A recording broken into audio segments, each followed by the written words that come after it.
Hey guys, and welcome back to the channel. Today we're going to be replacing the thermostat housing on a Astra. It's a petrol version. It's quite common for these to go. It brings up fault codes p0397 and p0599. Standard symptoms are blowers don't get hot and the coolant fan in the engine bay stays on constantly. So let's just get straight into it. Hey guys, it's standard with a procedure like this that you would do a coolant flush, and the customer specifically asked. So we're going to use this Wayne's coolant flush provided by the customer. We're going to just tip it into the coolant reservoir. Make sure you get it all in. And then start the engine, run it for 10 minutes, let it warm up, let it circulate through, then knock it off. Now we're just going to drain the coolant, so we're going to start off by removing the coolant cap.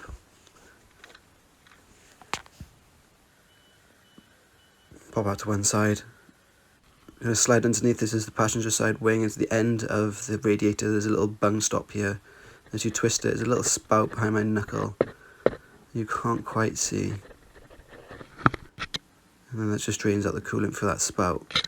Make sure you've got a catch can down. This could get messy, so just don't undo it all the way. Here's the thermostat here, the main hose going to it. I'm going to try working from front to back to make it easier for you to record. So let's just go. We're going to push it on this clip, push it in first. Then undo the clip and then pull it out. Just makes it a little bit easier by pushing it in first.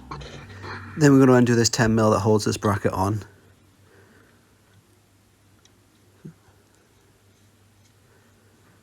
There's a 10mm nut it is.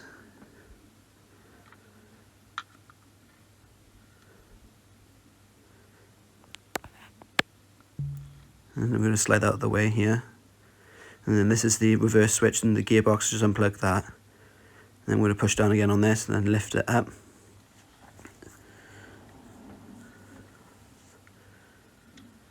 Coolant sensor there, and just tuck that out to one side.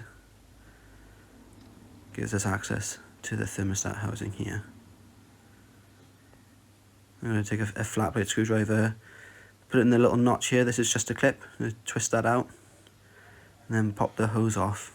They do get very brittle, so careful you don't snap it. This one was damaged, so we're going to replace that at a later date. At the moment it's not leaking or anything, so it's fine. Get a hose, well, you want to get a pair of hose pliers. These are just combination pliers and they do the trick, but they're a bit useless at the same time. And we're going to pull this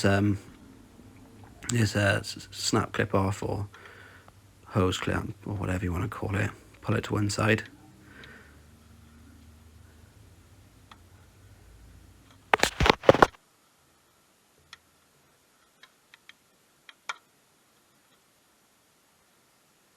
And you're going to pull it just off of the thermostat housing so you can wiggle this hose free. It's a bit of a poor state. You can see bits of it there coming off of my finger connected to the thermostat housing. I'm going to repeat that process with the back too. Can't get the camera in there, so I'll just show you once it's done. But they've got the same sort of snap collars on it. And then down into here, into this main flange, is the water feed pipe from the water pump. There's two E10s on there. I'm going to crack them off and get that pipe out of the way. So here's my E10.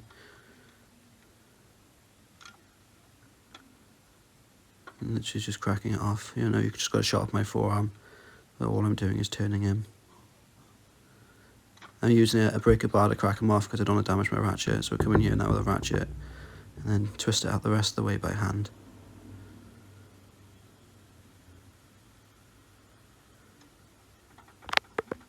Now that's loose. I've done the electrical connector on the back there that you can't quite see. Now it's just these four main bolts holding in the thermostat housing. And again, I'm using a breaker bar just to crack this off. I got a fine tooth ratchet from Gear Wrench and I don't want to damage it.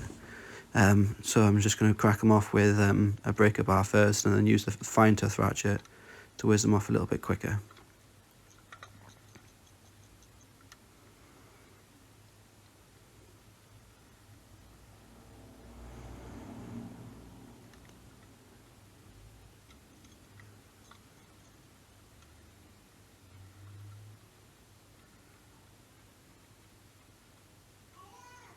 And when they're finger tight, you can just twist them all the way out. And there's the two down the bottom here. You couldn't see them from the other angle, but they're literally directly underneath. the top two. So there's one. And then with them all out, pull the thermostat housing out the way. I'm going to clean up the mating surface here. I'm using a bit of a Scotch pad. You could use a bit of emery cloth or something like that, but gentle that you don't score the surface too much, because you want to make sure it still seals after. I know a lot of people like use like a razor blade or something, but you're using the chance of digging into the metal and leaving a gap for coolant to find its way through. So I just like to go nice and gentle with the Scotch pad. Some brake clean on here to absorb any other debris, while like chemicals and whatnot might be on there. Now we offer up the new one. You can see a bit of grease on the O-ring there to when the stopper from splitting when I put it on, and two, just to help it to seal, and so it doesn't stick to it when you have to take it off at another date.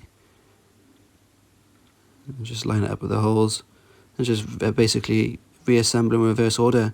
So I'm going to line it up, and then I'm going to put the bolts in. I'm going to put one in one top corner and one in the opposite bottom corner, just to hold it on square there so it's not flopping around.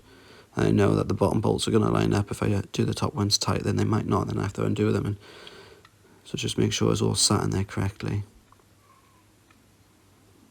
It's probably a little bit OTT, probably don't have to do it, but I like to make sure things are done properly.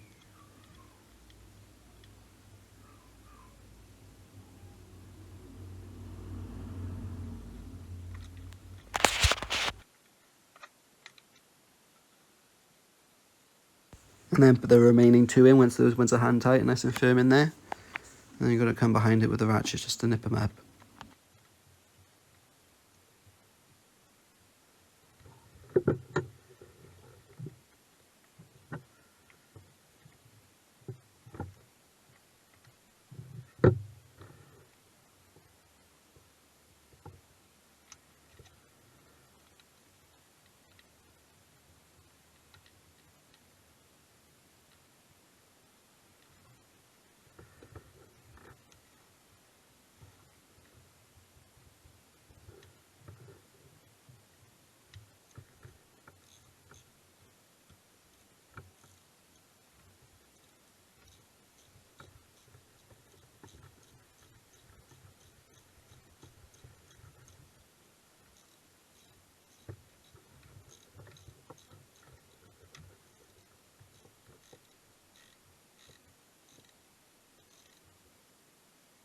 Now these are literally just nipped up. You don't want to damage the plastic in any way and cause a leak and then have to get another part.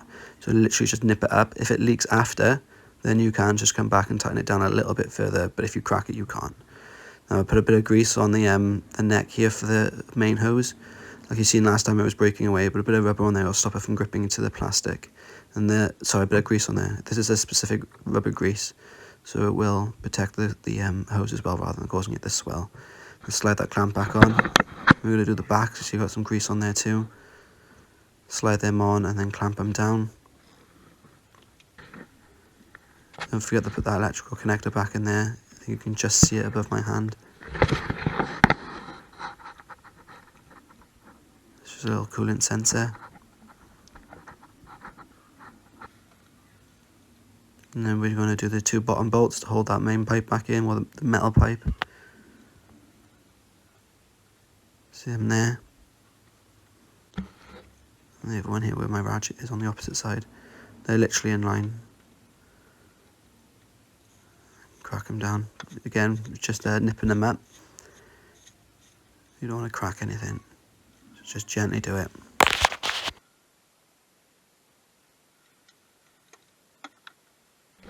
With that done, I'm just putting the clip back into the top sort of breather hose at the top. You can see it slid in there. Then you're going to put this bracket back into place. 5mm nut on it. And put these clips back in. Make sure it clips on properly. There we are. Spin that 5mm nut on. Don't forget the gearbox clip or connector is for the reverse light switch.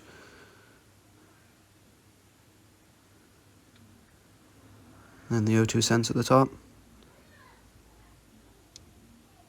We're going to pour some coolant back in, run it for a bit to bleed it out, make sure the blowers are nice and hot. fan goes off and the engine lights are cleared, and that's the job done. Thanks for watching, guys.